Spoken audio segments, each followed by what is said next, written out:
Hi, everyone. My name is Salma, and I'm a graduate student at Montclair State University. Hi, everyone. I'm David Otu-Aboagye, and a graduate student as well at Montclair State University. We're actually happy to be last. At least you get to think about us when you go home. And yeah, we're actually very happy to be here. So this research, thanks to Dr. Professor Nina Goody, we've been working on expression, purification, and structural analysis of Wucheria bankruptida hydrofolate reductase as a potential antifolate drug target.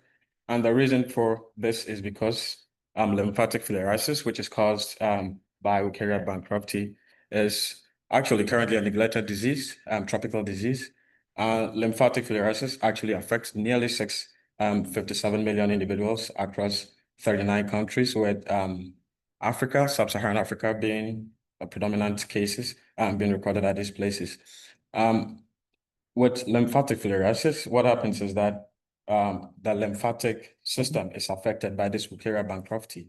What happens is when a mosquito actually takes a bite of a host that has the larva of the Wucheria bankrupti, what it does is that it bites another person and then infects the person with this larva that travels the lymphatic system and actually affects the individual.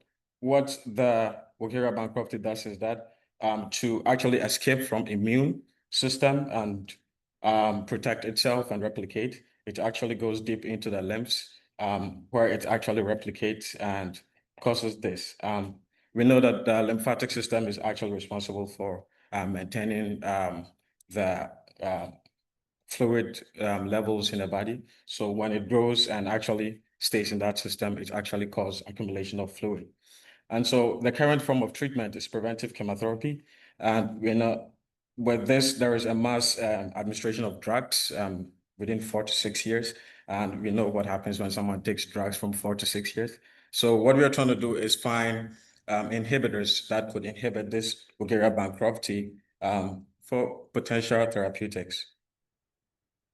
So why target Wucheria bankrupti dihydrofolate reductase? Now, DHFR itself is already known for its target in cancer and bacterial infection. And the belief is that dihydrofolate reductase actually catalyzes the conversion of DHF to THF. THF mostly carries one carbon from serine in the DNA synthesis pathway, where it actually makes more DNA. And so we believe that since Wucheria bankrupti actually has DHFR, it's potentially exploiting this mechanism to replicate and make more copies of itself, thereby invading the host and growing there and causing this disease. So our main goal is to identify inhibitors for W bankrupti, dihydrofolate reductase, with minimal effects to human DHFR.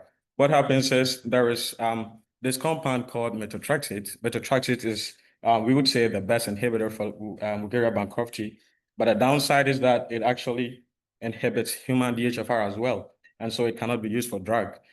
This is why we're actually testing other compounds to see which one works best.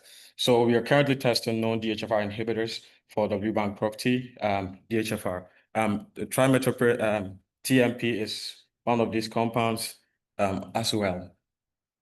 Now we developed a protocol to express and purify this Wucheria bankrupti dihydrofolate.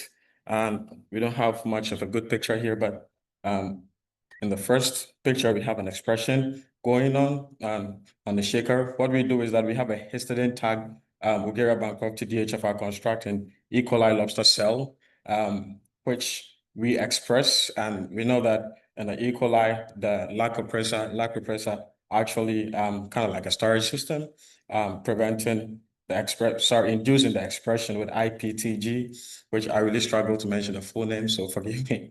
So yeah, IPTG actually induces this expression by taking off the repressor and allowing RNA polymerase to bind to the promoter site where our enzyme is expressed.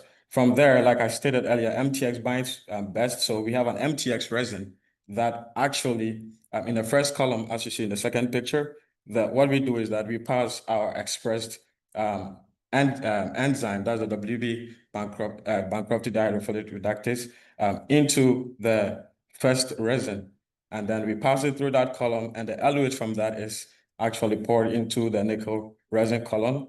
And then we believe that in the MTX actually binds to our WB-DHFR. So if you pass it through the MTX column, we believe that we have our WB-DHFR. That's the Goody-Bancroft DHFR. But there could be impurities. It could bind to other proteins. But since we have the tag for our WB-DHFR, the histidine tag, it actually binds to the nickel resin, and we confirm the presence of our protein with a Bradford assay. So that's pretty much what we've been doing, and Salma will take you through other progress we've made in the lab and structures that we have discovered currently. Thank you. All right, so I'm going to be taking everybody through the protein crystallization process. So there's this technique that we use called the sit and drop diffusion technique, which is basically ways to grow proteins for X-ray crystallography to get the 3D structures of molecules. And in our case, it's going to be the protein W-Bancroft DHFR. So what we do is that we use a crystallization solution made from trisodium citrate, PEG 4000, and ammonium sulfate. So we have like 3 wells in here, and in the first top smaller well, we add 1 microliter of our protein, which is very concentrated, with 1 microliter of the crystal solution. And then in the bigger well, which we call the reservoir, we add in 50 microliters of the crystal solution. And after that, the plate is covered in a crystal clear tape and stored in a cold room. So the process that happens in the plate is that the smaller well at the top, water evaporizes from there, and then it gets into the reservoir, and the more concentrated the well becomes and the protein becomes, the crystals starts to form. And the crystal solution, like the pHs are varied from between 5 to 6.5. And after 48 to a week, the crystals are checked under a dissection microscope, which we can see on the picture on the left side. And these crystals are collected and cryoprotected and frozen in liquid nitrogen and then shipped off to the Brookhaven National Lab in New York. So after the crystals are at the national lab, they do the X-ray crystallography, which we call the data collection. And then from the data collection, there's something called the diffraction resolution numbers, which is basically the number that tells you how detailed your molecule comes out to be. So the lower the resolution number is, the better your crystal structure looks. And this is an example of a self-crystal structure of one of the compounds I'll be talking about. So since we know that methotrexate is a very good inhibitor for W-Bancroft DHFR, we have these 3 compounds called the TSD compounds, which was given to us by Dr. Karen Anderson from Yale University. So we've been trying to test these compounds against W-Bancroft DHFR to see if there are any differences. So structurally, these compounds are very similar to methotrexate, with just a couple of differences. So on the right side, we have the IC50 and the Ki values, which is the binding affinity for methotrexate, which, as we can see, is very low in the low micromolars. And out of the TSD compounds, we found TSD1 to be the best inhibitor because it had the lowest IC50 value and the lowest Ki value. So from here, I'm going to be showing the actual crystal structures and the type of interactions they form in the enzyme's active site. So on the left side, we have the crystal structure of methotrexate. I'm not sure if the pointer is on. I don't know how to work it, but okay. So as we can see here, we have a glutamic acid at the 32nd position. It forms a hydrogen bond with the amino group and also the backbone carbonyl of isoleucine at position 114. There's also a hydrogen bond in between the carboxyl group of arginine 72, and there's also a hydrogen bond and a salt bridge. The same thing for TSD1. TSD1 was very similar to methotrexate. So TSD1 also forms a hydrogen bond in the same location, but it's only for isoleucine 10. There's also a pi-pi stacking interaction happening and also a salt bridge in a hydrogen bond with arginine 72. So before I talk about TSD10 on the left side, I want to first talk about TSD25, which was the second best inhibitor that we found. So TSD25 has almost like the same interaction as methotrexate and TSD1. So there's also a pi-pi stack-in here. There's also a hydrogen bonding with the carboxylate group of arginine 72, and also a hydrogen bonding with the glutamic acid and isoleucine 10. So TSD10 was found to be the worst inhibitor. It had a IC50 value of 241 micromolar, which is really big. But the only interaction that is like the same as the other three compounds were the glutamic acid, hydrogen bonding, and the isoleucine.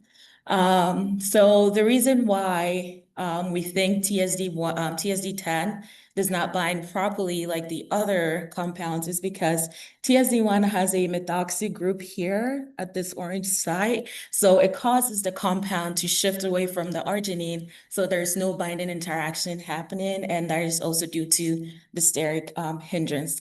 So these structures basically show us that arginine 72 is very important in the enzyme's active site.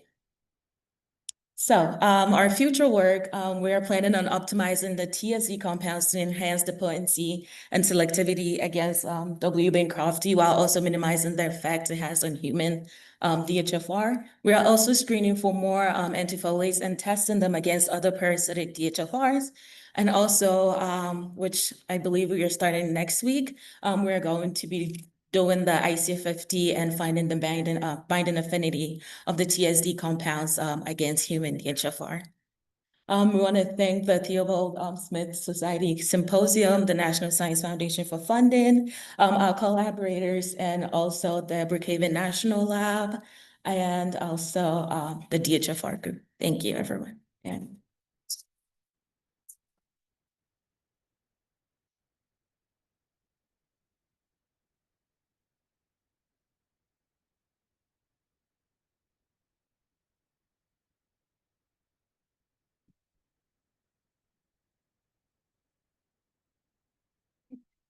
I know it's not really what two of you do, but you have all these nice X-ray structures and you have them armed with substrates here, right?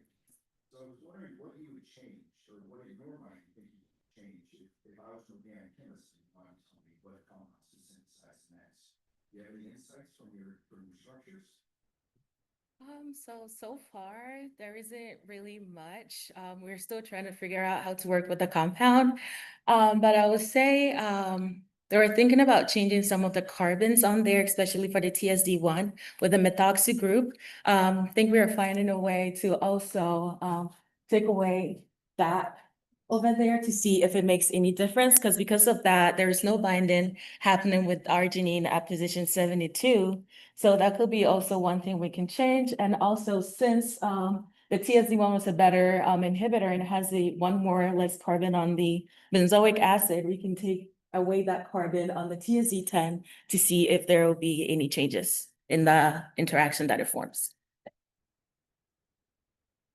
Thank you for the talk. I just wanted to follow up on Jeff's question a little bit. Did the structures that exist for the human DHFR with methotrexate give you any insights into the specificity that you might expect to see for these TSC compounds between the two organisms? For the human DHFR. Yes. So we are yet to test these compounds with a human DHFR.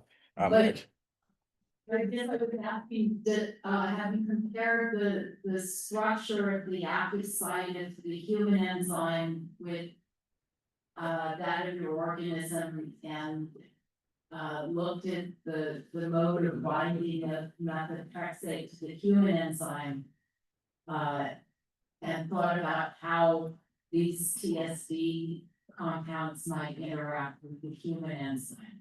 Could you make any predictions about the specificity from looking at the structures that exist for the two different enzymes?